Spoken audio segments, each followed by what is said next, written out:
Assalamualaikum warahmatullahi taala wabarakatuh. Selamat datang kembali di channel Fiksi Cerita Horor. Untuk kisah kali ini ada sebuah kisah dari tulisannya Om Pras, penulis asal Kalimantan. Sebuah cerita yang berjudul Anak Dukun Sakti di Kalimantan. Dan untuk seperti apa kisahnya, mari kita masuk ke ceritanya. Anak-anak berteriak menyeruakan nama Rowan, diiringi dengan tepuk tangan yang sangat riuh. Seorang anak berusia 11 tahun sedang bergulat dengan seekor ular piton sebesar betis orang dewasa. Ular itu sudah berhasil membelit kaki si anak, namun sorakan ramai dari teman-temannya itu seakan membakar semangatnya untuk mengalahkan ular piton besar tersebut. Kepala ular piton itu kini berada di dalam genggaman tangannya. Tanpa pikir panjang, ia langsung menggigit ular itu dengan sekuat tenaga. Darah ular memenuhi mulutnya, namun ular itu tidak langsung mati dengan cekatan. Ia lantas menghantamkan kepala ular tersebut dengan batu yang ada di sekitarnya hingga hancur. Teman-temannya bersorak kegirangan setelah mereka yakin ular itu sudah mati. Anak-anak tersebut pun mulai mendekat ke arah si anak yang tadi bergulat dengan ular sendirian. "Ran, kau hebat," ujar teman-temannya dengan senyum ceria yang dihiasi bibir mereka. Rowan membalas dengan senyuman. Ia bangun dan menyeret ular tersebut ke pinggir sungai. "Ayo kita bersihkan panonnya," ujar Rowan pada teman-temannya. "Panon adalah piton. Kita bakar di sini saja, Wan," usul seorang anak lainnya yang berambut keriting. Rowan tersenyum sambil mengedipkan matanya.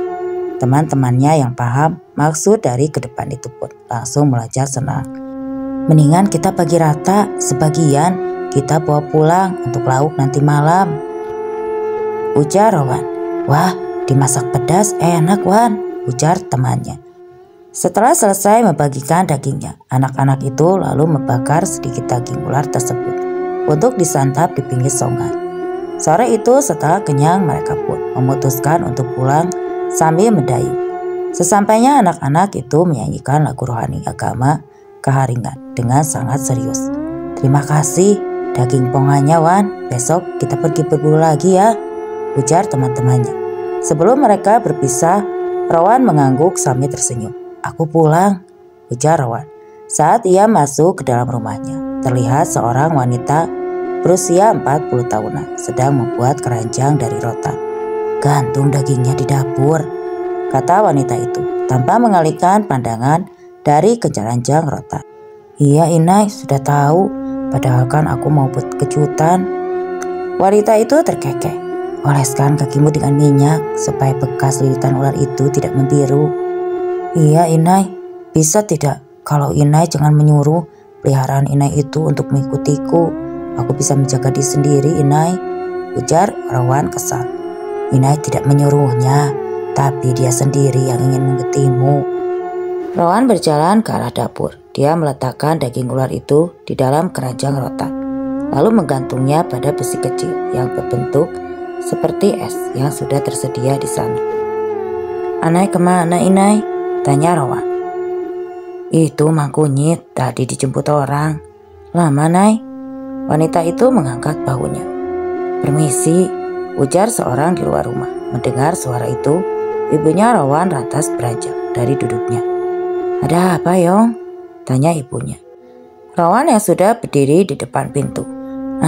Saya disuruh menjemput Anai Rowan. Oru Harli sakit keras," ujar Iyo. Oru adalah istri. Oru Harli berarti istrinya Harli. "Tapi Ian sedang tidak ada di rumah Yong. Tadi siang dia berangkat ke desa lain." "Kalau begitu kalian saja yang ke rumah Oru Harli," ujar Iyo. "Ya sudah, aku ambil tempat siriku dulu," kata ibunya Rowan. Seraya kembali masuk ke dalam rumahnya. Rowan menatap kepergian ibunya dan setelah mereka cukup jauh, barulah dia mengikutinya. Ia melihat jelas dengan bagaimana ibunya memeriksa penyakit istri Harli. "Kamu ini diusili makhluk halus.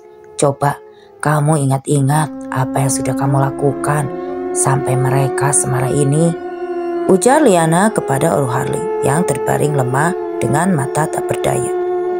"Terakhir sebelum saya sakit begini, Saya pergi memancing dan saat itu saya tidak sengaja jatuh menimpa air sumbar.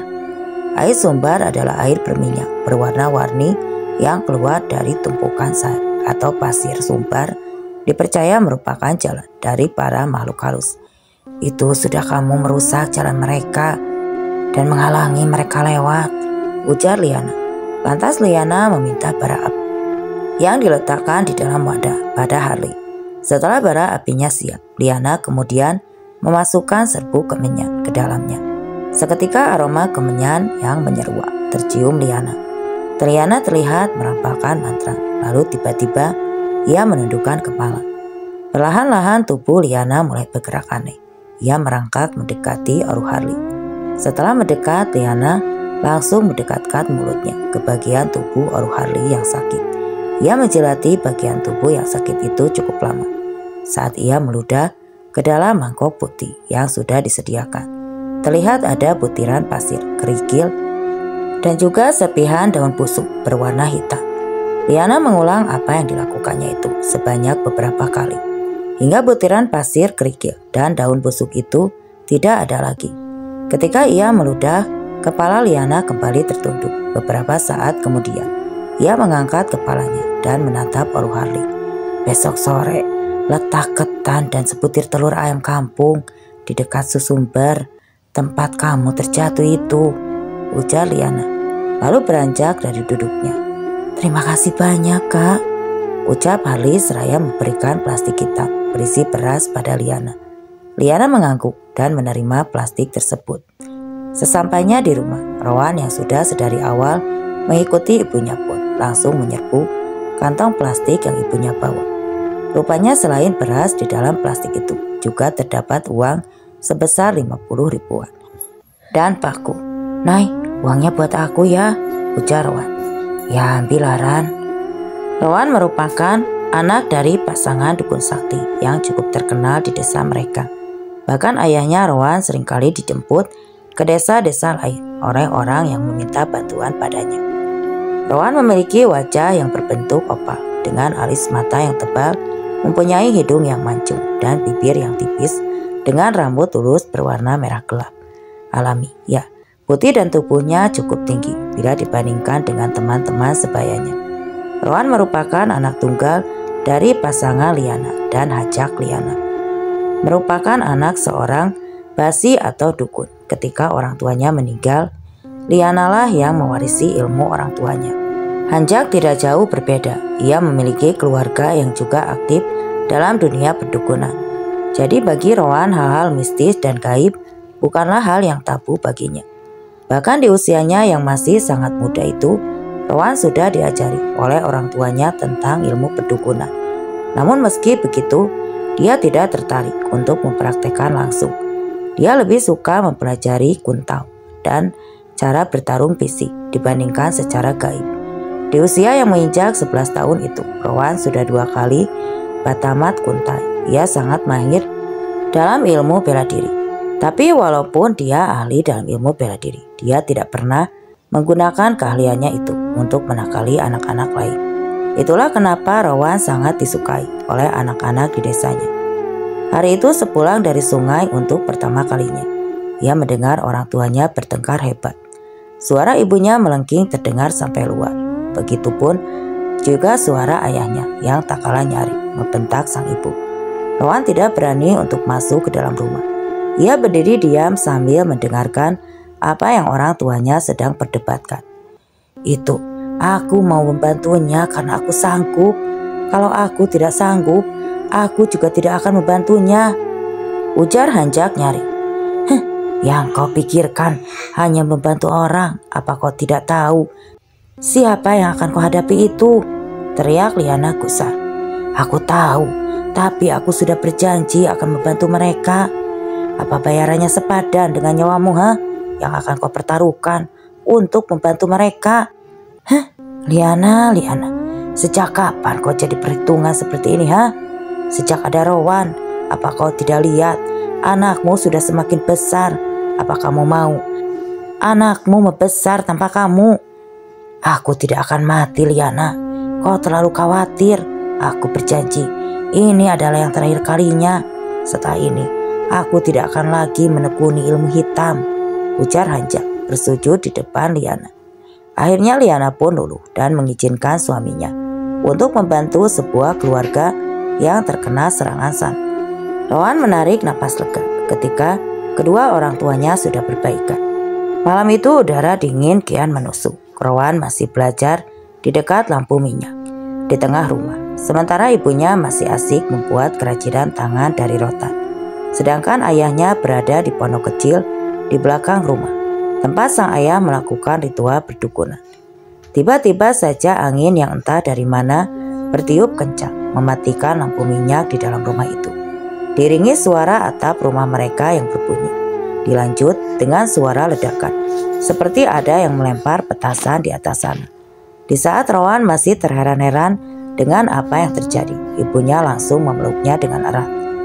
Rowan, dengarkan Inai, kamu harus tetap di sini. Apapun yang kamu dengar, apapun yang kamu lihat, jangan pernah keluar dari rumah. Kamu mengerti? Ujar ibunya. Tapi Inai, tidak ada tapi-tapian. Kamu harus menurut apa yang dikatakan Inai. Inai mohon sekali ini saja, potong ibunya dengan suara serak, menahan tangis. Akhirnya Rowan mengangguk. Ia membalas pelukan ibunya sebelum sang ibu pergi meninggalkannya sendirian di dalam rumah. Rowan masih bertanya-tanya dengan apa yang terjadi pada saat itu ketika ia mendengar suara erangan kesakitan dari luar rumah. Rowan masih bertanya-tanya dengan apa yang terjadi pada saat itu ketika ia mendengar suara kesakitan dari luar rumah. Inai, Inai, teriak Rowan memanggil ibunya. Anak manis, ayo keluar. Suara asing itu memanggilnya dari luar rumah. Rowan ketakutan. Ia menutupi kedua telinganya dengan tangan cukup lama. Rowan duduk meringkuk sambil menutupi kedua telinganya. Hingga akhirnya ayahnya datang dan langsung memeluknya dengan erat. Ayahnya menangis. Suara tangisannya membuat perasaan Rowan tiba-tiba merasa sangat sedih. Inai, hanya kata-kata itu yang mampu Rowan katakan saat masih berada di dalam pelukan sang ayah. Dunia Rowan yang semula begitu indah kini menjadi hancur berantakan oleh kenyataan yang sangat menyakitkan. Ibunya meninggal dunia dengan cara mengenaskan pada malam itu. Pelukan terakhir sang ibu pada malam terakhir masih Rowan rasakan. Kenyataan pahit itu bagaikan mimpi buruk berkepanjangan baginya. Tidak ada lagi Rowan yang ceria karena setelah kematian ibunya, Rowan berubah drastis. Ia tidak lagi mau berteman dengan anak-anak lain. Dia hanya akan bepergian ke hutan seorang diri untuk mencari ketenangan yang tidak pernah ia dapatkan lagi. Setelah ibunya tiada, kematian sang ibu benar-benar sudah mengubah hidupnya. Apalagi setelah dia tahu kalau ternyata ibunya meninggal karena diserang oleh dukun yang merupakan musuh dari ayahnya. Setelah ibunya selesai memasang pagar gaib di rumah untuk melindungi Rowan pada malam itu, kematian sang ibu meninggalkan luka yang akan terus membekas di hatinya. Karena itulah Rowan bertekad untuk membalaskan dendamnya pada dukun yang sudah membunuh sang ibu suatu hari nanti. Dan setahun setelah kematian ibunya, Rowan mulai mempelajari ilmu hitam. Ketika usianya menginjak 18 tahun, Rowan sudah menguasai beberapa ilmu gaib seperti pelet, guna-guna, dan cara menangani serangan gaib. Pada usia 25 tahun, Rowan mulai terjun mempraktekkan langsung ilmu yang sudah ia pelajari. Namun Rowan hanya membantu mengobati. Ia masih enggan untuk melakukan serangan santet. Saat itu ayahnya kedatangan tamu dari jauh. Orang itu merupakan ayah dan anak perempuannya. Perempuan itu dibuat seperti orang gila. Terkadang berteriak-teriak tidak jelas. Saat pertama kali Rowan melihat perempuan itu, tidak berhenti menatapnya. Tatapan matanya jelas menunjukkan ketertarikan. Hanjuk yang menyadari tatapan sang anak pada gadis itu langsung menegurnya. Kau bisa bantu dia, Wan? Tanya Hanjak setelah menepuk pelan kakinya. Rowan pun mengangguk dan kini tatapan matanya beralih kepada ayahnya. Tapi Nai, sepertinya aku butuh waktu. Maksudku, selama proses ritual penyembuhannya, dia harus tetap ada di sini, ujar Rowan. Ya, Kalau memang harus begitu, tidak masalah, ujar Hanjak tersenyum. Bagaimana menurutmu? Tanya Hanjak kepada ayah si perempuan. Tapi kalau boleh, nanti akan ada keluargaku yang menemani dan menyediakan keperluan anakku selama di sini, karena aku tentu tidak bisa lama-lama di sini. Bolehkah? Hanjak dan Rowan mengaku memperbolehkan malam itu. Ritual pertama untuk mengobati si perempuan bernama Lailan. Ritual pengobatan berjalan dengan sangat lancar, bahkan terlalu lancar bagi Rowan. Namun meski begitu, ia tetap tidak mengizinkan perempuan itu pulang lebih dulu, dengan alasan dia ingin melihat setiap perkembangan dari Lailan, hingga Lailan benar-benar sembuh sepenuhnya. Selama 3 minggu berada di rumah Rowan, perempuan itu sudah mulai menunjukkan kesembuhan. Ia tidak lagi berteriak histeris. Di sore hari maupun di malam hari, saat diajak berbicara pun sudah mau menjawab. Rowan terlihat sangat memperhatikan pada perempuan itu. Setiap hari ia selalu mengajaknya mengobrol dan sesekali bercanda di teras depan rumahnya. Hanjak tentu saja sangat senang dengan perubahan sikap Rowan, karena sudah sangat lama sekali Hanjak tidak pernah lagi melihat Rowan tersenyum dan tertawa sebebas itu setelah kematian ibunya dulu. Apa kamu menyukai gadis itu, Rowan? Tanya Hanjak sore itu. Rowan tersenyum, kepalanya mengangguk tanpa ragu. Ungkapkanlah sebelum dia pulang, agar dia tahu isi hatimu. Amai rasa, dari caranya menatapmu, dia juga menyukaimu, Han. Ujar Hanjak. Wajah Rowan yang putih terlihat langsung memerah setelah mendengarkan perkataan ayahnya. Apa itu benar, Amai? Aku takut dia tidak menyukaiku karena aku hanya orang kampung. Apa salahnya dengan orang kampung? Apa menurut kamu orang kampung itu tidak berhak mempunyai istri orang kota? Tidak, bukan begitu maksudku. Aku hanya merasa rendah diri. Bagaimanapun dari segi penampilan dan gaya hidup, aku jauh tertinggal darinya. Hanjak menepuk pelan bagian pundak anaknya itu. Ia menatap mata Rowan hendak dengan tatapan penuh kasih sayang. Wan, kau tidak akan pernah tahu seperti apa perasaannya kepadamu dan seperti apa tanggapannya tentang perasaanmu kalau kau sendiri tidak berani mengungkapkannya. Rowan menarik napas panjang. Jadi menurut Amai, aku harus mengungkapkan perasaanku. Kalau seandainya dia menolakku bagaimana? Kau itu lelaki. Ditolak sekali janganlah menyerah. Tapi Amai yakin gadis itu tidak akan menolakmu. Rowan menatap ayahnya dengan mata yang penuh kebahagiaan. Dan saat itu dia menjadi bersemangat. Hari itu saat Rowan mengajak Lilan berjalan-jalan, Rowan memberanikan diri untuk mengungkapkan perasaannya pada gadis itu. Ternyata benar apa yang dikatakan sang ayah sebelumnya. Lailan rupanya juga menyukai Rowan. Gadis cantik itu nampak merona. Ia tersipu malu melihat Rowan yang tersenyum menatapnya. Jadi kamu mau menjadi istriku? Tanya Rowan. Bagaimanapun dingin dan kasarnya sikap Rowan, ia tetap merasa gugup berhadapan dengan perempuan yang ia cintai. Laila mengangguk. Tapi kamu harus bicara dulu dengan ayahku. Iya, tentu. Aku pasti akan berbicara dengan ayahmu. Tapi yang jadi masalah, apakah ayahmu mau menerimaku jadi menantu? Sedangkan kita berbeda keyakinan, tanya Rowan. Laila tersenyum. Aku tidak akan memaksa. Di dalam agama kami tidak diperbolehkan menikah dengan seseorang yang berbeda agama.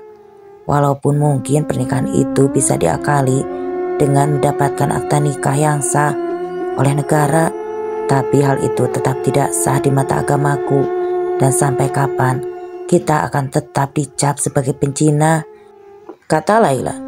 Rowan menarik napas panjang.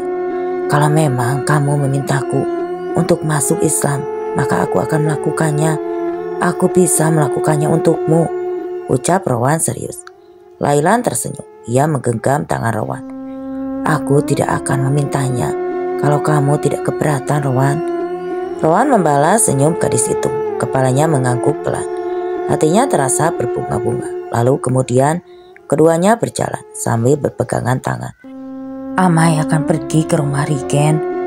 Mungkin tengah malam baru pulang. Kalian kalau mau makan, makan saja duluan ya, ujar Hanjak sambil bersiap-siap. Ada apa dengan Rigen, Mai? Tanya Ruan. Kenapa nak? Sepertinya, makanya Amai harus bergegas ke sana sebelum terlambat. Panah adalah jenis santet dari pelosok Kalimantan Tengah dengan media tumbuhan ataupun hewan. Jadi si korban akan dibuat sakit sesuai dengan tumbuhan atau hewan yang digunakan sebagai media. Misalnya panah kambang balu atau bunga labu. Biasanya bagian tubuh si korban akan membengkak lalu merekas seperti bunga labu tersebut.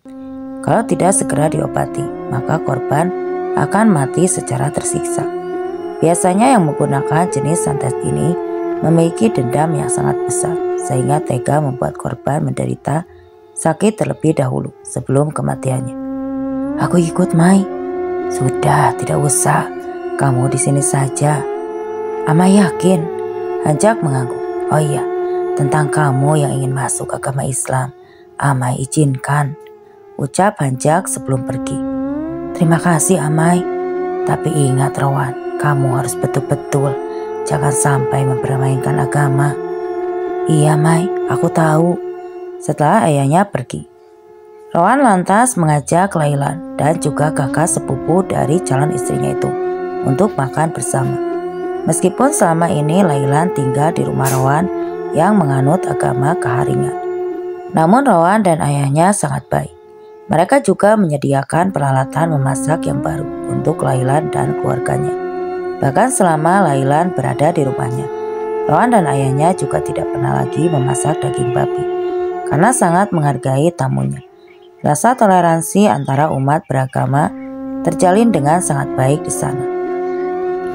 Selesai makan, Rowan pun menyuruh Lailan untuk beristirahat sementara ia pergi keluar ke arah kandang babi yang berada di belakang rumahnya untuk memeriksa babi-babi peliharaan sang ayah yang terdengar sangat ribut. Setelah dari kandang babi, Rowan duduk santai menikmati suasana malam itu dengan hati yang berbunga-bunga. Memang setelah kematian sang ibu, pondok kecil tempat ayahnya melakukan ritual perdukuna itu dirobohkan. Lalu kemudian di sana dibangun kandang babi. Saat sedang berhayal yang indah, tiba-tiba saja Rowan dikagetkan dengan teriakan dari dalam rumahnya. Rowan yang kaget langsung bergegas masuk menghampiri kamar Lilan. Ternyata Lilan sudah terkapar dengan mata membelalak. Di sampingnya terlihat kakak sepupunya Lilan yang menangis histeris sambil mengguncang-guncangkan tubuh Lilan. Lilan, Lilan, panggil Rowan seraya menyentuh wajah gadis pujaannya tersebut. Ia menangis saat mengetahui jika Lilan ternyata sudah tidak bernyawa. Di saat perasaannya sedang terguncang seperti itu, tiba-tiba saja, brak, Rowan terjatuh, wajahnya memerah. Ia merasakan napasnya sangat sesak. Jantungnya terasa sakit saat Rowan terbatuk darah segar menyembur dari mulutnya. Menyadari ada hal yang tidak beres, Rowan lantas berusaha melawan. Ia mencoba duduk bersila dan merapalkan mantra. Lalu tiba-tiba saja angin kencang muncul dan mengempaskan jendela yang ada di kamar itu hingga terbuka. Seiring dengan angin segar yang masuk ke dalam ruangan itu, untuk rasa sesak yang Rowan rasakan pun berkurang. Jenazah Lailan akhirnya dibawa pulang ke tempat asalnya, sementara Rowan masih dalam proses penyembuhan. Dia mengalami luka dalam yang cukup serius setelah diserang secara gaib di malam itu. Cepatlah sehat, nak, ucap Hanjak sambil mengelus kepala Rowan yang terbaring di atas kasur.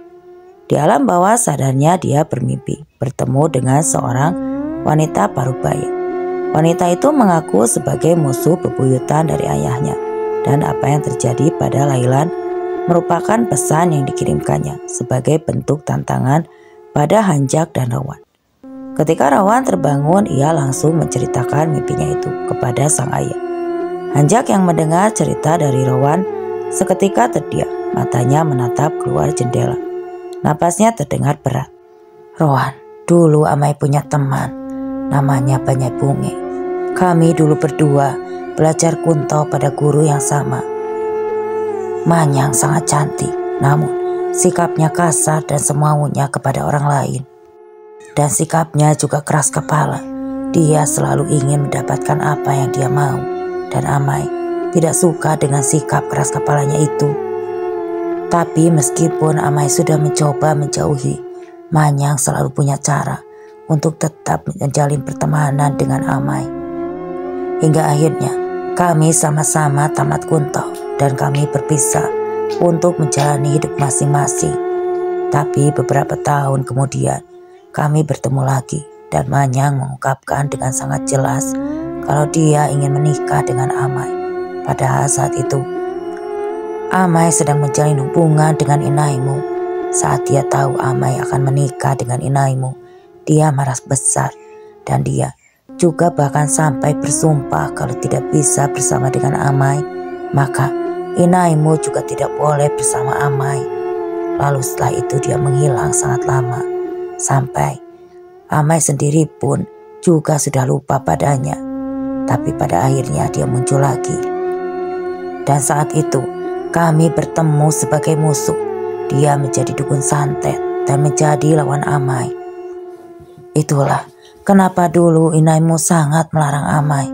Tapi Amai memang sangatlah bodoh. Amai masih tetap bersikeras untuk melawannya. Pada akhirnya Amai kehilangan Inaimu.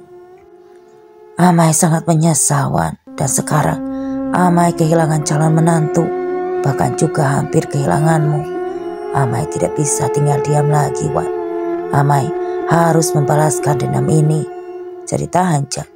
Ruan menatap wajah ayahnya. Wajahnya yang sudah mulai keriput itu masih terlihat cukup tampan. Wajar saja kalau ayahnya dulu menjadi rebutan para perempuan. Menyadari sang anak menatap seperti itu, alis mata Hanjak langsung berkerut. Kenapa? Apa kau tidak percaya dengan cerita Amai? Tanya Hanjak tersenyum.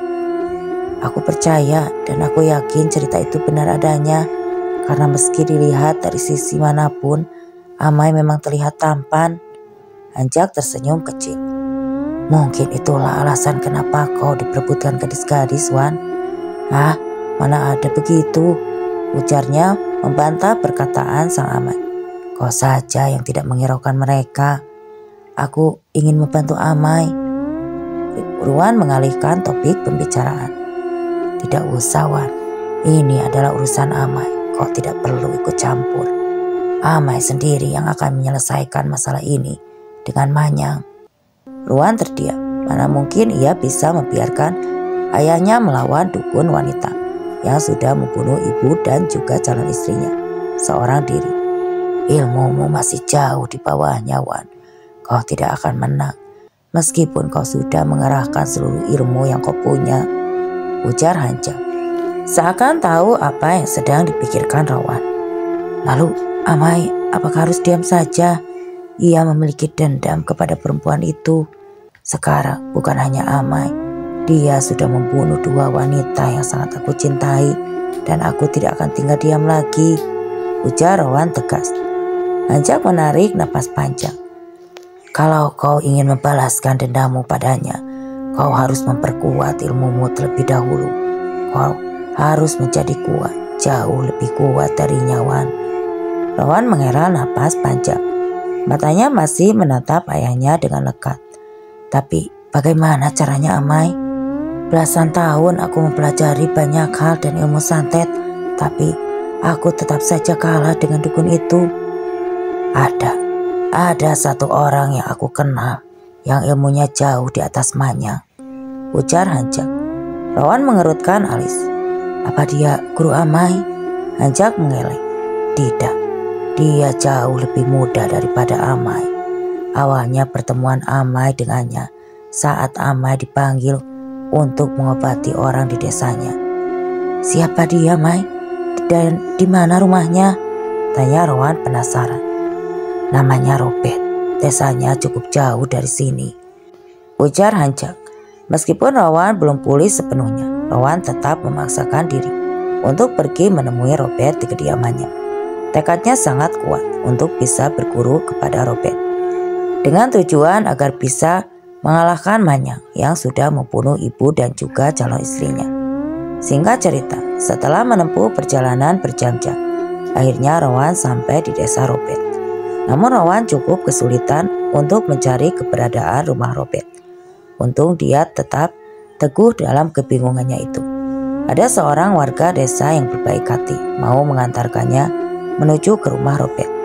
Tapi sayangnya saat itu Robert ternyata sedang tidak ada di rumah. Rowan pun memutuskan untuk menunggu di teras depan rumah tersebut. Setelah orang itu yang mengantarkannya tadi pergi, ia langsung merebahkan tubuhnya di lantai. Tanpa terasa Rowan pun tertidur pulas di teras rumah Robert. Entah berapa lama dia tertidur, yang pasti saat dia terbangun, dia melihat seorang laki-laki yang cukup tampan berdiri di sebelahnya. "Siapa kamu ini?" tanya laki-laki yang tidak lain adalah Robert. Kamu Robert?" tanya Rowan kepada laki-laki yang saat itu tidak lain adalah Robert. Tanpa menjawab pertanyaannya terlebih dahulu. "Iya, dan aku tanya, sedang apa kau di sini?" tanya Robert seraya membuka pintu rumahnya. "Perkenalkan guru, namaku Rowan. Aku merupakan anak dari Bapak Hanjak," kata Rowan memperkenalkan diri. Robert langsung berbalik dan menatap Rowan dengan halus yang tampak berkerut. "Guru, aku bukan guru, kau salah orang. Kau ingin mencari seseorang guru, kau teruslah berjalan ke desa. Di sana banyak guru sekolah dasar," ujar Robert. "Tidak, aku kemari memang ingin menemui orang yang bernama Robert. Aku ingin belajar banyak ilmu perdukunan darinya." Robert menghela napas panjang. "Masuklah. Besok setelah sarapan, kau boleh pulang," ujar Robert. Rowan melotot. Ia tidak menyangka kalau dirinya akan diusir oleh lelaki itu. Karena tidak mau menyia-nyiakan perjuangan dirinya untuk sampai ke desa itu. Akhirnya, Rowan langsung duduk bersimpuh di dekat kaki Robert. Ia mulai menceritakan apa yang sebenarnya yang ia inginkan dari Robert. Robert mendengarkan semua cerita dari Rowan. Robert mendengarkan cerita Rowan tanpa berkata apa-apa. "Jadi begitu," ucap Rowan setelah menceritakan semuanya. Kemudian Robert pun hanya terdiam beberapa saat. Kemudian ia menepuk pundak Robert. "Aku tidak cukup hebat untuk mengajarimu, tapi jika kau mau, aku bisa mengantarkanmu menemui seseorang yang bisa kau jadikan untuk menjadi seorang guru," ucap Robert. "Sungguh?" tanya Rowan penasaran. "Iya, itu pun jika kau mau." "Aku mau," jawab Rowan dengan mantap. "Kalau begitu masuk, duduklah," suruh Robert pada Rowan yang tampak ragu-ragu untuk duduk. Selagi Robert ke dapur, Rowan memperhatikan seluruh isi ruangan itu dengan seksama. Seluruh ruangan rumah itu tidak jauh berbeda dengan rumahnya. Robert kembali masuk dengan membawa satu ceret besar dan 2 buah gelas yang kecil yang setengah bagian dalam gelasnya sudah berubah warna. Robert menuangkan air di dalam ceret itu ke gelas, lalu memberikan segelas air berwarna bening kepada Rowan. Rowan mengambil gelas itu dengan ragu-ragu. Namun saat ia akan meminum, alis matanya Rowan langsung berkerut. "Air apa ini?" tanya Rowan. "Air busa nakar, bagus untuk kesehatan." "Kopi atau teh tidak ada?" tanya Rowan. Robert menatap Rowan dengan tajam, membuat Rowan langsung tersenyum kecut. "Tidak, aku hanya bercanda. Aku suka kok air rebusan akar-akaran begini," kata Rowan seraya meminum air di gelasnya sampai habis tidak tersisa. "Pelan-pelan, ini airnya masih banyak. Kau bisa minum sepuasmu nanti. Kalau habis, aku bisa merebuskan lagi untukmu," ujar Robert seraya tersenyum kecil. Pagi-pagi sekali Robert sudah bangun dan mulai melakukan aktivitas di rumah. Namun ia sengaja tidak membangunkan Rowan yang masih tertidur pulas. Setelah menanak nasi, lantas pergi ke warung untuk membeli gula dan juga kopi dan teh. Saat ia sampai di rumah, ternyata Rowan sudah bangun dan sedang duduk di teras rumah. "Aku kira kau meninggalkanku," ujar Rowan. "Ini, buatlah minuman yang kau mau," ujar Robert seraya memberikan plastik berisikan gula, kopi, dan teh. "Terima kasih." Baik, Robert tersenyum. Ia pun mengangguk. Maaf sebelumnya, tapi kira-kira kapan ya kita berangkat? Tanya Rowan. Aku rasa kita harus menunggu sampai kondisi tubuhmu sehat lebih dulu. Sementara itu, kau akan tetap di sini untuk membantuku dan aku akan sekaligus melatihmu, ujar Robert. Baiklah kalau begitu, tapi aku harus memanggilmu apa? Tanya Rowan. Terserah kau saja, kau mau panggil namaku juga boleh, karena walaupun usiaku lebih tua darimu, tapi dari wajah aku masih terlihat muda, kata Robert sambil tertawa. Baiklah kalau begitu, aku akan memanggil nama saja, ujar Rowan. Robert mengangguk. Baiklah Rowan, hari ini kita akan pergi ke hutan untuk memeriksa jeratmu. Terdengar perkataan Robert itu, Rowan langsung mengerjap-kerjap matanya. Jerat, maksudmu kau ingin melatihku? Maksudmu kau ingin melatihku cara menjerat hewan? Tanya Rowan, yang membuat Robert tertawa kecil. Apa kau tidak dengar ya? Apa yang aku katakan sebelum aku bilang akan melatihmu tadi? Ujar Robert balik bertanya. Rowan pun terdiam. Maksudmu kau ingin aku membantumu? Ya, aku ingin kau membantuku dan sebagai balasannya aku akan membantumu. Setidaknya walaupun aku tidak bisa membantumu membalaskan dendam, kau bisa membantuku melakukan berbagai pekerjaan. Rowan terdiam sejenak. Tidak buruk. Dulu aku juga sering berburu dan memasang jerat di hutan bersama teman-temanku. Robert mengaku. Ia berjalan ke dapur untuk menggoreng telur. Makanlah, ujar Robert. Seraya memberikan sepiring nasi kepada Rowan. Robert, panggil seseorang dari luar rumah. Suara itu merupakan suara seorang wanita. Ah, itu istrimu datang? Tanya Rowan yang langsung membuat Robert terbatuk. Sial, umpat Robert. Seraya beranjak dari duduknya. Berapa lama kemudian, ia kembali masuk ke dalam rumah, membawa mangkuk besar berisi makanan rica-rica. Jadi istrimu datang ke sini ya, untuk mengantar makanan. Apa kalian bertengkar atau sudah pisah rumah? Tanya Rowan penasaran. Bocah, kalau kau tidak tahu apa-apa, jangan asal menyimpulkan, jawab Robert kesal. Rowan terdiam, lalu ia kembali melanjutkan makannya. Rowan, kemari, panggil Robert yang sedang mengasah parang di tanah. Apa kau ingin aku yang mengasah parangmu? Tanya Rowan seraya berjalan mendekat. Aku ingin melihat seberapa tangkas kau berkelahi, ujar Robert. Seraya mulai menyerang Rowan dengan parangnya. Namun Rowan yang memang sudah pandai bela diri, tentu saja langsung menghindar dalam perkelahian itu. Tidak ada yang terluka, karena Robert dan juga Rowan sama-sama lihai dalam ilmu bela diri. Baiklah, cukup aku akui kau memang persis seperti apa yang amaimu ceritakan, ujar Robert.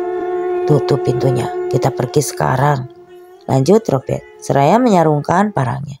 Rowan menurut tanpa sepatah kata pun, tanpa membantah. Singkat cerita, setelah menempuh perjalanan selama 2 jam, mereka pun sampai di tempat Robert memasang perangkap hewan. Terlihat ada 1 ekor kancil yang berhasil terkena jerat. Makan enak hari ini kita. Makan enak apa? Kancil ini sudah ada yang memesan. Cepat, kau ikat kakinya betul-betul. Aku akan memeriksa jerat yang ada di sana, ujar Rowan mengangguk. Setelah selesai mengikat kaki kancil tersebut, Rowan duduk di bawah pohon menunggu kedatangan Robert. Awas!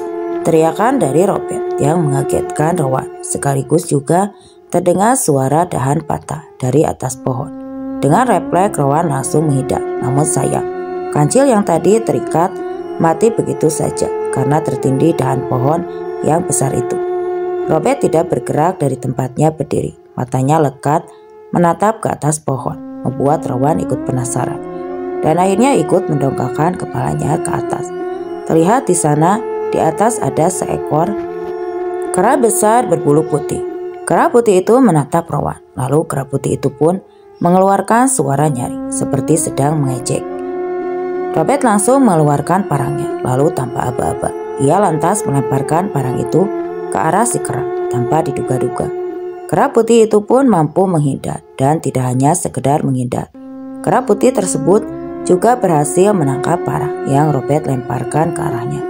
Robert tersenyum sinis. "Sudah kuduga, kau bukan kera biasa," ujar Robert. Kera itu lagi-lagi mengeluarkan suara seperti sedang tertawa. Tanpa aba-aba, kera putih itu melompat turun dari atas pohon. Robert yang memang sudah siaga sedari awal dengan sangat mudah menangkis serangan si kera yang masih memegang parang tersebut.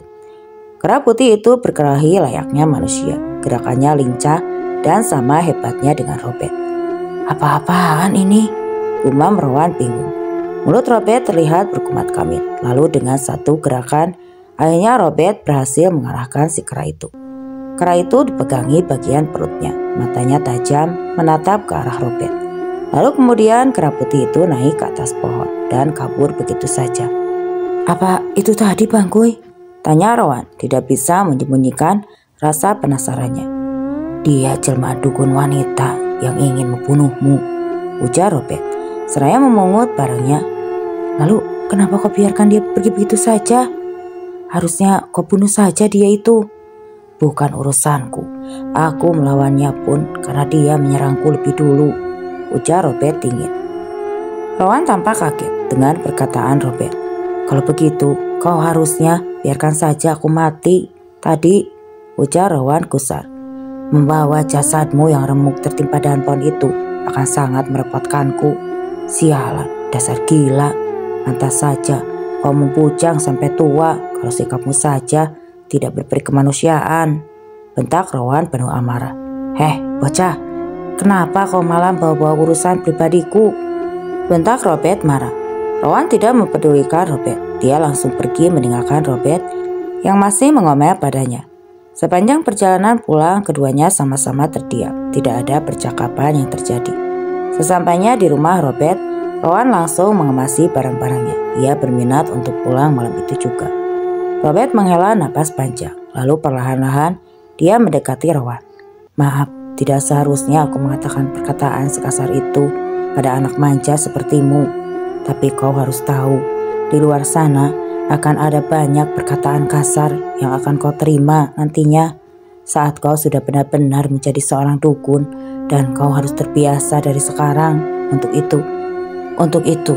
Aku sudah terbiasa dididik dengan sangat keras sejak dari kecil oleh kedua orang tuaku, tidak sepertimu yang dimanja dan disayang oleh kedua orang tuamu. Dan aku akui, didikan keras itu sekarang sangat berpengaruh pada diriku yang bisa membentuk jati diriku sampai sekarang ini. Kau tidak harus terbawa perasaan hingga putus asa hanya karena ucapan kasar orang lain. Terkadang motivasi terbaik itu datang bukan dari ucapan manis, melainkan ucapan kasar yang dilontarkan oleh para pembencimu. Kau hanya perlu menguatkan tekadmu dan tetap berpegang teguh pada tujuan awalmu. Apakah tekad untuk membalas dendammu yang sudah pudar karena perkataan kasarku tadi, ha?" Rowan menunduk. Ia mengakui perkataan Robert ada benarnya. Robert merangkul bahu Rowan. "Kisah hidup kita hampir sama. Kita sama-sama kehilangan orang tua. Bahkan aku pun harus merelakan perempuan yang aku cintai. Amaimu telah mendatangiku dan aku sudah tahu semuanya. Aku hanya ingin membantumu dalam segala hal. Bukan hanya kau kuat berkelahi saja. Kau paham maksudku kan?" Rowan mengangguk. "Maafkan aku juga. Aku tadi sudah menyerang hal pribadimu." Robert tersenyum kecut. Ia merangkul Rowan. Rowan pun membalas pelukan Robert, diiringi dengan tangis sesegukan. Tanpa terasa, Robert pun air matanya ikut mengalir pelan. Karena suasana itu membawa ingatan Robert ke masa kecilnya dulu. Saat Samuel masih ada, ia sering memeluk dan menghibur adik sepupunya seperti yang ia lakukan pada Rowan. Sekarang Robert selalu merindukan Samuel, dan akhirnya Robert menemukan sosok Samuel di dalam diri Rowan. "Adikku," gumam Robert seraya mengelus lembut kepala Rowan. Dan cerita pun selesai. Oke teman-teman, sekian untuk kisah kali ini. Kisah dari Robert yang merupakan dukun sakti Kalimantan. Nantikan kelanjutan cerita ini. Sampai jumpa. Wassalam.